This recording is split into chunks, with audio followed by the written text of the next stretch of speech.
Транспарентноста е важна работа.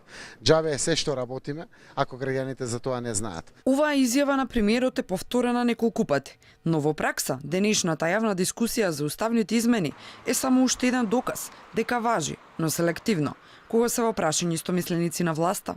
На денешната и на сите останати дебати, сите учесници кои се директно поканети од власта, се само експерти кои го поддржуваат преспанскиот договор и уставните измени.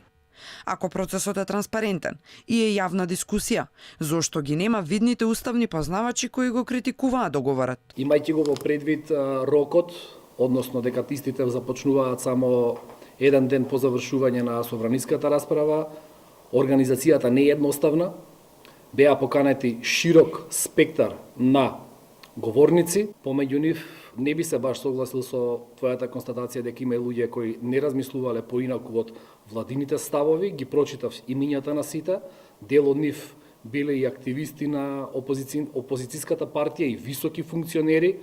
Со овој одговор, Бошњаковски сакаше да каже дека во дискусијата се учесници професори блиски до опозицијата, но прашањето е друго.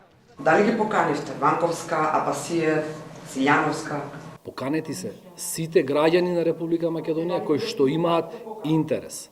Дали директно му упативте покана? Отворена во моментов јас ја упатувам како портпарол на влада до сите граѓани на Република Македонија кои што сметаат дека треба да бидат дел и да го кажат нивниот став. Иако премалку, за вакво клучно прашање како ова, јавната дискусија требаше да трае 5 работни дена, сепак се сведе на 4. Причините, вели Бошњаковски, биле технички. Првата дебата требала да биде вчера, но бидејќи објавата на собраниските заклучоци за уставните измени стигнала доцна и требаше да се објави во службен весник, денови за дискусија остануваат само 4.